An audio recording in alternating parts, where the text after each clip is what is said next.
Tatanong lang sana kung naniniwala ka ba sa heaven and hell? Naniniwala sir. Naniniwala ka, sir? Halimbawa, ngayon na yung Judgment Day. Saan kaya ikaw mapupunta? Heaven or hell?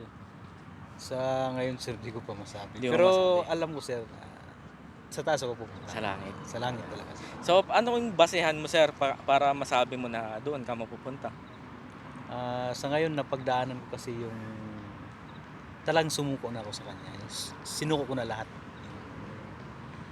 Yung mga, yung parang pag-alala ko sa lahat ng bagay, sinuko ko na lahat sa kanya. Pwede natin kasi malaman kung paano tayo makapunta ng langit Okay lang ba kung i-test natin para malaman natin kung saan ba tayo pupunta talaga? Sige. Kasi mahalaga yun, di ba? Ikaw ba mahalaga ba sa iyo na malaman mo kung saan ba tayo pupunta? Since naniniwala ka sa heaven and hell, di ba? So mahalaga na malaman natin kung saan ba tayo pupunta. Yung test na to, sir, is based sa Bible. Familiar ka sa 10 Commandments? Oo. Nakapagsinungaling ka na ba? Araw-araw sir. Araw-araw, di ba? Kahit So, di sa ibang tao, sa sarili natin mo. Yan, totoo. So may kinuha ka na ba na hindi sa'yo? Yun, meron. Meron din. So anong tawag sa'yo, sir? Yung sa maliit na bagay, magnanakaw. Ayan, ganun, ano. saka? Saka sinungaling. Yan. So ikaw ay isang sinungaling na magnanakaw. Tumingin ka na ba sa babae na may pagnanasa? Oo, sa lahat, hindi sa lahat ng oras, pero Nangyari na. nangyari na. Ayan. Totoo, kakao din, sir. Hindi natin maiwasan Hindi naman tayo perfecto eh. Totoo, Tao lahat lang tayo naman tayo. makasalanan di ba? Walang perfect dito sa mundo, lahat tayo makasalanan, sir. Yun, salamat sa honesty mo, sir, na open ka kahit na ngayon lang tayo nag-meet. Salamat, sir. Sobra ko na-appreciate po yun. Ayun, so base dun sa tatlo na yun, makapupunta ka kaya ng langit, sir? Parang pupunta ako ng langit. Sa tingin mo, ano kayang kailangan nating gawin para makapunta tayo ng langit? Surrender. Surrender? Surrender sa lahat sa Kanya. Trust. Yun talaga. Trust kay Lord. Trust kay Lord. Huwag mag-alala. Kasi yung pag-alala kasi, yun kasi sin. Napakalaking. Kasi kung Totoo. nag-aalala ka sa isang bagay o isang wala kang tiwala sa Kanya. Darasal araw-araw. Ano nangyayari. Hingi ng tawad. Yun. Tingin mo, sir, halimbawa, ako, nakapatay ako. Tapos, sabi ko sa judge, tawarin mo ako. Hindi ko na ulitin yun. Magpapakabuti na ako. Sa tingin mo, sapat na yun, sir? Para patawarin ako ng judge tsaka Sa nung mata ng pamilya. tao, hindi. Basta sincere ka lang, galing sa puso mo yung paghingi mo ng tawad. Tatanggapin na tatanggapin. Ang Diyos kasi mapagpatawad siya yung wala nang ibang kundi siya lang makakapagpatawad sa atin. Totoo. So ano yung, meron ba tayong kailangan gawin para mapatawad tayo ni Lord? Hindi ko ma-explain.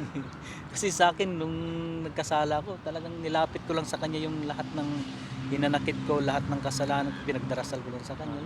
Na-feel ko na pinatawad niya ako, na-feel ko na nandyan siya palagi. So nangyari sa amin mag-asawa, yun, na-feel namin na buo, binuo niya kaming uli. Familiar ka sa John 3:16, sir? John 3:16, for God so loved the world that He gave His one and only Son, so that whoever believes in Him will have eternal life. Kung sino man yung maniniwala sa kanila, mag-put ng faith kay Jesus Christ, will have eternal life. Eternal life meaning makapunta ng langit. So, tingin mo, paano ka matutulungan kaya, sir, nung pagkamatay ni Jesus Christ? May idea ka ba? Pag-sacrifice niya, yung ganun ba yun? Okay. Sinacrifice niya yung niya para maligtas tayo sa kasalanan. Yan, yun. Diba? So, sabi ni Jesus Christ, I am the way, the truth, and the life. No one can come to the Father except through me. So, walang ibang way, walang ibang katotohanan, kundi si Jesus Christ lang para mapunta tayo ng langit at tanggapin tayo ng Diyos. So, yun yung pinopoint ko kanina na yung pag humarap tayo sa judge na okay na ba na magpakabuti tayo, na humingi tayo ng tawad. Diba? Hindi. Kasi bigyan ka pa rin ng kaparusahan. Kasi kahit saang judge dito, pag sabi mo, okay, judge, sorry po, hindi ko na ulitin. Magpapakabuti na ako, gagawa na ako ng lahat ng kabutihan sa mundo.